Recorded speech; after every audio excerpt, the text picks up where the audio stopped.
अब अगला सवाल है क्वेश्चन नंबर 9। क्वेश्चन नंबर 9 में कई सारे समीकरण युग्म दिए गए हैं और सभी समीकरण युग्मों का क्या करना है कि आलेख यानी आलेख खींच करके हल निकालना है ना, यानी लेखा चित्रीय हल करना है, ठीक ना। तो इसमें सबसे पहला समीकरण युग्म जो दिया गया है ये इस प्रकार से है। पहला समीकरण है x + y = 7।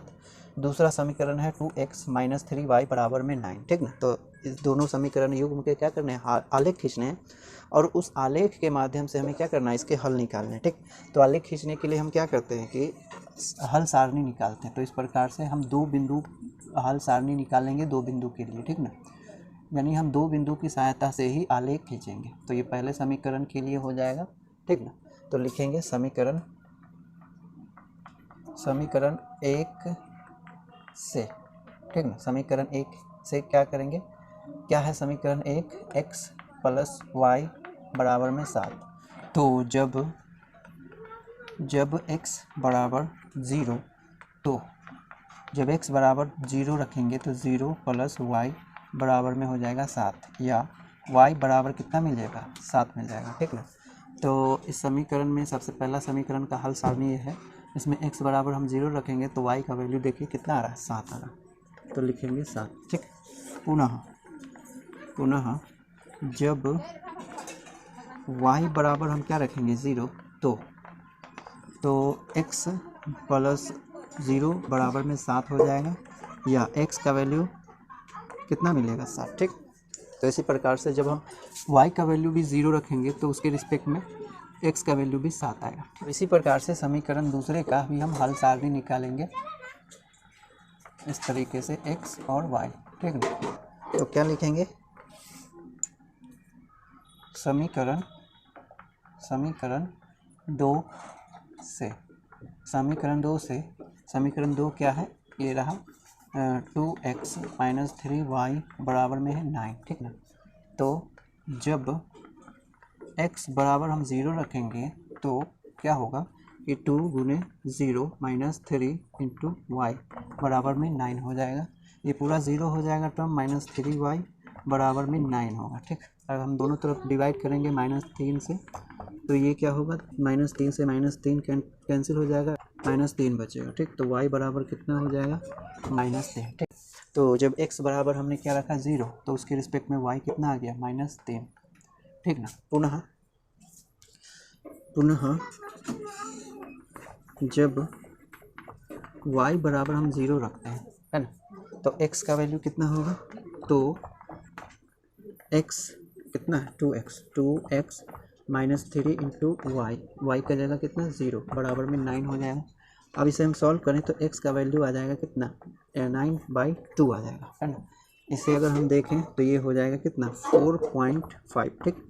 तो यहाँ पर जब हम y का वैल्यू 0 रखते हैं तो x उसके रिस्पेक्ट में क्या आ जाता है, 4.5 आ जाता है, ठीक ना। तो इस प्रकार से दोनों समीकरण के क्या हो गए, हल सारणी प्राप्त हो गए। अब हम इसके आलेख खींच लेते हैं, ठीक। तो इस प्रकार से एक्सिस हम ड्रॉ कर सकते हैं।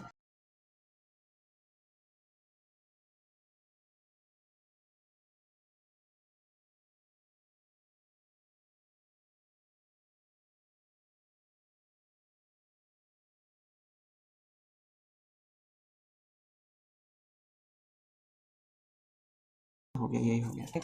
तो अब हम क्या करेंगे, इसे ड्रॉ कर लेंगे। हम देख रहे हैं कि जो आलेख है ये थोड़ा एक्सिस बड़ा हो गया है आपको बताने के लिए, इसलिए आप इसे सावधानी से खींचेंगे, ठीक ना, इस तरीके से। हालांकि मेरे पास स्केल छोटा है इसलिए हो सकता है कि थोड़ा टेढ़ा हो जाए, इस तरीके से खींच लेंगे, ठीक ना। तो ये हो जाएगा पहले समीकरण का आलेख, ठीक ना। ये कहाँ से गुजर रहा है, ये जो पॉइंट है ये है 7,0, ठीक ना। और दूसरा पॉइंट है 0,7, ठीक। और फिर दूसरे हल सारणी को हम देखें तो ये रहा, और इसमें हल युग्म पहला है 0, -3। तो x बराबर 0 कहाँ मिलेगा, यहाँ, ठीक ना। और उसके संदर्भ में y कितना है, -3, तो -3 y यहाँ मिलेगा, ठीक ना। तो ये रहे पॉइंट, इस पॉइंट को हम इस से ड्रॉ कर लेते हैं। ये पॉइंट हो गया कितना, 0, -3, ठीक।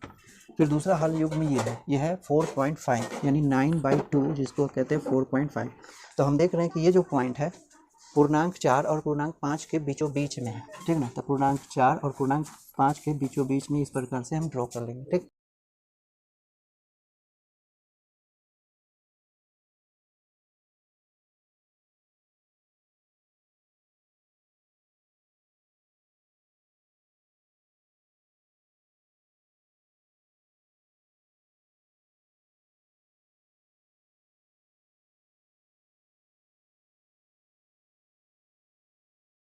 और ऐसे तो किसका ग्राफ है, समीकरण दूसरे का, यानी 2x - 3y बराबर में 9। और ये किसका ग्राफ है, ये है x + y बराबर में 7, ठीक।